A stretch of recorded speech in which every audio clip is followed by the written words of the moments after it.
ಒಂದು ಕಾಲದಲ್ಲಿ ಒಂದು ಸಣ್ಣ ಹಳ್ಳಿಯಲ್ಲಿ ಒಬ್ಬ ಮುದುಕಿ ವಾಸಿಸುತ್ತಿದ್ದಳು. ಅವಳು ಬಿಳಿಯ ಕೂದಲು ಮತ್ತು ಸುಕ್ಕುಗಳಿಂದ ತುಂಬಿದ ಮುಖವನ್ನು ಹೊಂದಿದ್ದಳು. ಆದರೆ ಅವಳ ಕಣ್ಣುಗಳು ಪ್ರಕಾಶಮಾನವಾಗಿದ್ದವು ಮತ್ತು ದಯೆಯಿಂದ ತುಂಬಿದ್ದವು. ಹಳ್ಳಿಯ ಎಲ್ಲರೂ ಅವಳನ್ನು ಪ್ರೀತಿಸುತ್ತಿದ್ದರು, ಏಕೆಂದರೆ ಜೀವನವು ಕಷ್ಟಕರವಾಗಿದ್ದರೂ ಸಹ ಅವಳು ಯಾವಾಗಲೂ ಸಂತೋಷವಾಗಿ ಕಾಣುತ್ತಿದ್ದಳು.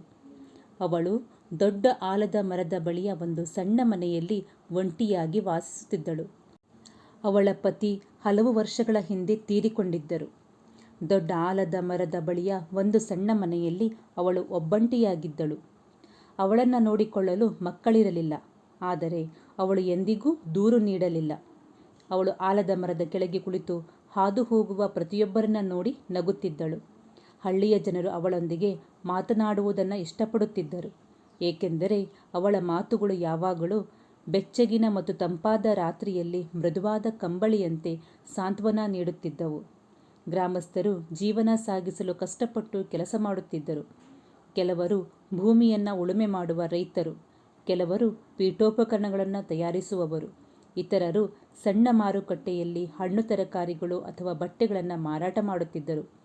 ಆದರೆ ಜೀವನವು ಸುಲಭವಲ್ಲ. ಕೆಲವೊಮ್ಮೆ ಮಳೆ ಬರುವುದಿಲ್ಲ, ಬೆಳೆಗಳು ಒಣಗುತ್ತವೆ. ಇತರ ಸಮಯಗಳಲ್ಲಿ ಜನರು ಅನಾರೋಗ್ಯಕ್ಕೆ ಒಳಗಾಗುತ್ತಾರೆ ಮತ್ತು ಕೆಲಸ ಮಾಡಲು ಸಾಧ್ಯವಾಗುವುದಿಲ್ಲ.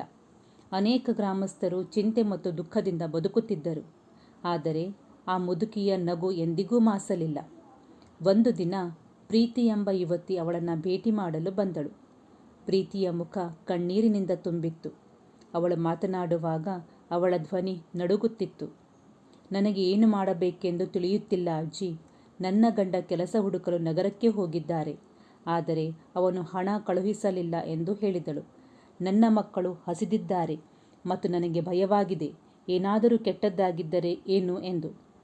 ಮುದುಕಿ ಪ್ರೀತಿಯನ್ನು ತನ್ನ ಸೌಮ್ಯ ಕಣ್ಣುಗಳಿಂದ ನೋಡಿ ಮೃದುವಾಗಿ ಮುಗುಳ್ನಕ್ಕು ಆಕೆಯನ್ನು ತನ್ನ ಪಕ್ಕದಲ್ಲಿ ಕುಳ್ಳಿರಿಸಿಕೊಂಡು ಹೇಳುತ್ತಾಳೆ, ಏನಾಗುತ್ತದೆ ಎಂದು ನೀನು ಯೋಚಿಸುತ್ತೀ ಎಂದಾಗ ಪ್ರೀತಿ ತನ್ನ ಸೀರೆಯ ಅಂಚಿನಿಂದ ತನ್ನ ಕಣ್ಣೀರನ್ನು ಒರೆಸಿಕೊಂಡು, ನನಗೆ ಗೊತ್ತಿಲ್ಲ ಅಜ್ಜಿ ಎಂದು ಉತ್ತರಿಸಿದಳು.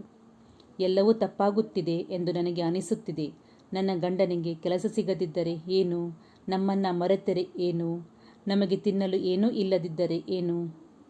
ಮುದುಕಿ ತಾಳ್ಮೆಯಿಂದ ಆಲಿಸಿದಳು ಮತ್ತು ನಂತರ ನಿಧಾನವಾಗಿ ತಲೆ ಅಲ್ಲಾಡಿಸಿದಳು. ಪ್ರೀತಿ, ನಾವು ನಮ್ಮ ಮನಸ್ಸನ್ನು ಕೆಟ್ಟ ಆಲೋಚನೆಗಳಿಂದ ತುಂಬಿದಾಗ ನಮ್ಮ ಹೃದಯಗಳು ಭಾರವಾಗುತ್ತವೆ ಮತ್ತು ಎಲ್ಲವೂ ಕೆಟ್ಟದಾಗಿರುತ್ತದೆ.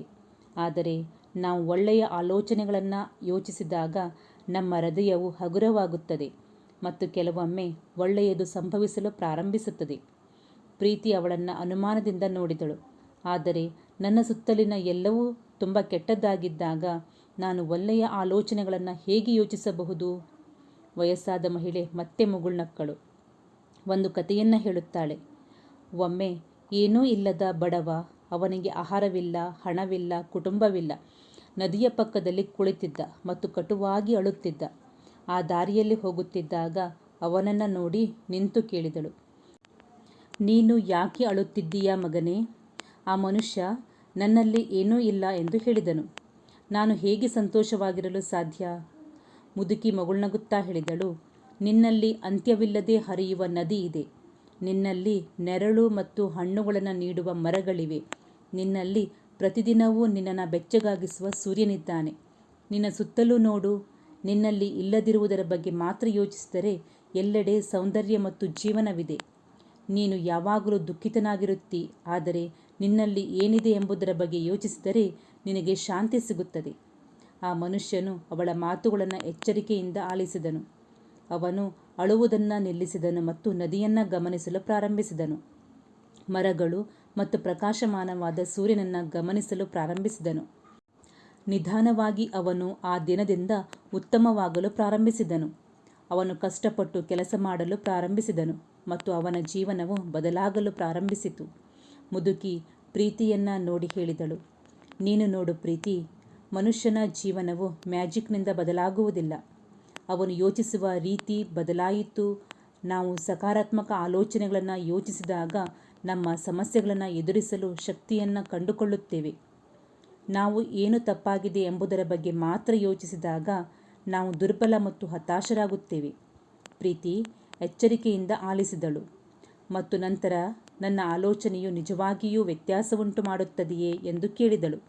ಮುದುಕಿ ತಲೆಯಲ್ಲಾಡಿಸಿದಳು. ಹೌದು ನನ್ನ ಮಗು, ನೀನು ಪ್ರತಿದಿನ ಬೆಳಿಗ್ಗೆ ಎದ್ದೇಳುವಾಗ ಇಂದು ಒಳ್ಳೆಯ ದಿನ ಎಂದು ನಿನ್ನೊಳಗೆ ಹೇಳಿಕೊಂಡರೆ ನೀನು ಕಾಳಜಿ ವಹಿಸುವ ಶಕ್ತಿಯನ್ನು ಕಂಡುಕೊಳ್ಳುವೆ. ನಿಮ್ಮ ಮಕ್ಕಳು ಮತ್ತು ಏನೇ ಬಂದರೂ ಎದುರಿಸಿ ಮುಂದೆ ಸಾಗುತ್ತೀಯ. ಆದರೆ ಏನು ತಪ್ಪಾಗಬಹುದು ಎಂದು ನೀನು ಯೋಚಿಸುತ್ತಲೇ ಇದ್ದರೆ ನಿನಗೆ ದುಃಖವಾಗುತ್ತದೆ. ಪ್ರೀತಿ ತನ್ನ ಕಣ್ಣೀರನ್ನು ಒರೆಸಿಕೊಂಡು ನಿಧಾನವಾಗಿ ತಲೆಯಲ್ಲಾಡಿಸಿದಳು. ನನಗೆ ಅರ್ಥವಾಯಿತು ಅಜ್ಜಿ. ಇಂದಿನಿಂದ ನಾನು ಒಳ್ಳೆಯ ಆಲೋಚನೆಗಳನ್ನು ಯೋಚಿಸಲು ಪ್ರಯತ್ನಿಸುತ್ತೇನೆ. ಮುದುಕಿ ಪ್ರೀತಿಯಿಂದ ಮುಗುಳ್ನಕ್ಕು. ಪ್ರೀತಿ, ಇದು ನಿನ್ನ ಮೊದಲ ಹೆಜ್ಜೆ. ಆ ದಿನದಿಂದ ಪ್ರೀತಿ ಮುದುಕಿಯ ಸಲಹೆಯನ್ನು ಅನುಸರಿಸಲು ಪ್ರಾರಂಭಿಸಿದಳು. ಪ್ರತಿದಿನ ಬೆಳಿಗ್ಗೆ ಇಂದು ಒಳ್ಳೆಯ ದಿನವಾಗುತ್ತದೆ ಎಂದು ಅವಳು ತನ್ನಷ್ಟಕ್ಕೆ ತಾನೇ ಹೇಳಿಕೊಂಡಳು. ಅವಳು ಕಷ್ಟಪಟ್ಟು ಕೆಲಸ ಮಾಡುತ್ತಿದ್ದಳು, ತನ್ನ ಮಕ್ಕಳನ್ನು ನೋಡಿಕೊಳ್ಳುತ್ತಿದ್ದಳು ಮತ್ತು ತನ್ನ ಗಂಡನಿಗಾಗಿ ಹೃದಯದಲ್ಲಿ ಭರವಸೆಯೊಂದಿಗೆ ಕಾಯುತ್ತಿದ್ದಳು.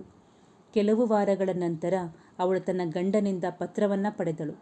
ಅವನು ನಗರದಲ್ಲಿ ಕೆಲಸ ಮಾಡಿಕೊಂಡಿದ್ದನು ಮತ್ತು ಮನೆಗೆ ಹಣವನ್ನು ಕಳುಹಿಸಿದ್ದನು. ಪ್ರೀತಿಯ ಕಣ್ಣುಗಳು ಸಂತೋಷದ ಕಣ್ಣೀರು ತುಂಬಿದವು. ಸುದ್ದಿಯನ್ನು ಹಂಚಿಕೊಳ್ಳಲು ಅವಳು ವೃದ್ಧೆಯ ಮನೆಗೆ ಓಡಿದಳು. ಮುದುಕಿ ಮುಗುಳ್ನಕ್ಕು.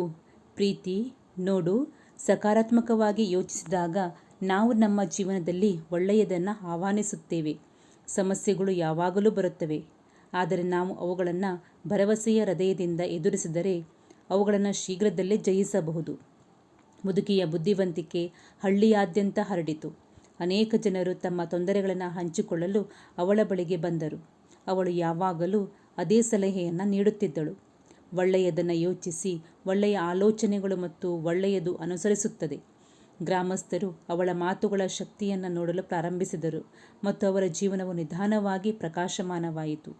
ಅವರು ಅವಳನ್ನು ಪ್ರೀತಿಸುತ್ತಿದ್ದರು ಮತ್ತು ಗೌರವಿಸುತ್ತಿದ್ದರು. ನಮ್ಮ ಆಲೋಚನೆಗಳು ನಮ್ಮ ಜೀವನದ ಮೇಲೆ ನಂಬಲಾಗದ ಶಕ್ತಿಯನ್ನು ಹೊಂದಿವೆ. ನಾವು ಒಳ್ಳೆಯದನ್ನು ಕೇಂದ್ರೀಕರಿಸಿದಾಗ ನಾವು ಶಕ್ತಿಯನ್ನು ಕಂಡುಕೊಳ್ಳುತ್ತೇವೆ. ನಮ್ಮ ಸಮಸ್ಯೆಗಳಿಗೆ ಭರವಸೆ ಮತ್ತು ಪರಿಹಾರಗಳನ್ನು ಕಂಡುಕೊಳ್ಳುತ್ತೇವೆ. ಜೀವನವು ಯಾವಾಗಲೂ ಸುಲಭವಲ್ಲ, ಆದರೆ ಸಕಾರಾತ್ಮಕ ಮನೋಭಾವದಿಂದ ನಾವು ಸವಾಲುಗಳನ್ನು ಎದುರಿಸಬಹುದು ಮತ್ತು ನಮ್ಮ ಹೃದಯಕ್ಕೆ ಸಂತೋಷವನ್ನು ಆಹ್ವಾನಿಸಬಹುದು. ಯಾವಾಗಲೂ ಭರವಸೆಯ ಹೃದಯವು ಬಲವಾದ ಹೃದಯ ಎಂದು ನೆನಪಿಡಿ. ಈ ಪಾಠ ಎಲ್ಲರಿಗೂ ಅನ್ವಯಿಸುತ್ತದೆ. ಪರಿಸ್ಥಿತಿ ಎಷ್ಟೇ ಕತ್ತಲೆಯಾಗಿ ಕಾಣಿಸಬಹುದು, ಆಶಾದಾಯಕ ಮತ್ತು ಕೃತಜ್ಞತೆಯ ಹೃದಯವು ಒಳ್ಳೆಯ ಆಲೋಚನೆಗಳನ್ನು ಯೋಚಿಸಲು ಮತ್ತು ಭರವಸೆಯನ್ನು ಅಳವಡಿಸಿಕೊಳ್ಳಲು ಆಯ್ಕೆ ಮಾಡುವ ಮೂಲಕ ಬೆಳಕನ್ನು ಸೃಷ್ಟಿಸಬಹುದು. ನಾವು ಹೊಸ ಸಾಧ್ಯತೆಗಳಿಗೆ ನಮ್ಮನ್ನು ತೆರೆದುಕೊಳ್ಳುತ್ತೇವೆ. ಒಳಗೆ ಶಾಂತಿಯನ್ನು ಕಂಡುಕೊಳ್ಳಿ ಮತ್ತು ಇತರರು ಅದೇ ರೀತಿ ಮಾಡಲು ಪ್ರೇರೇಪಿಸಿ. ಆದ್ದರಿಂದ ನೀವು ಈ ಕಥೆಯನ್ನು ಹೆಚ್ಚು ಜನರಿಗೆ ಹರಡಲು ಬಯಸಿದರೆ ಈ ವಿಡಿಯೋವನ್ನು ಲೈಕ್ ಮಾಡಿ. ಈ ಕಥೆ ನಿಮಗೆ ಸ್ಫೂರ್ತಿ ನೀಡಿದರೆ ಅದನ್ನು ನಿಮ್ಮ ಸ್ನೇಹಿತರೊಂದಿಗೆ ಹಂಚಿಕೊಳ್ಳಿ. ಈ ವಿಡಿಯೋದ ಅಗತ್ಯವಿರುವ ಅನೇಕ ಅತೃಪ್ತ ಜನರಿದ್ದಾರೆ. ದಯವಿಟ್ಟು ಅವರೊಂದಿಗೆ ಹಂಚಿಕೊಳ್ಳಿ. ನಿಮ್ಮ ಒಂದು ಶೇರ್ ಇನ್ನೊಬ್ಬರ ಜೀವ ಉಳಿಸಬಹುದು, ಇನ್ನೊಬ್ಬರ ಬದುಕನ್ನೇ ಬದಲಾಯಿಸಬಹುದು. ನಿಮ್ಮನ್ನು ಸಕಾರಾತ್ಮಕವಾಗಿಡಲು ನನ್ನ ಈ ಪ್ರಯತ್ನವನ್ನು ಲೈಕ್ ಮಾಡಿ ಮತ್ತು ಪುಸ್ತಕ ಪರಿಚಯ ಚಾನಲನ್ನು ಸಬ್ಸ್ಕ್ರೈಬ್ ಮಾಡಿ. ಮತ್ತೆ ಮುಂದಿನ ವಿಡಿಯೋದಲ್ಲಿ ಇನ್ನೊಂದು ಕಥೆಯೊಂದಿಗೆ ಭೇಟಿಯಾಗುತ್ತೇನೆ. ಧನ್ಯವಾದಗಳು.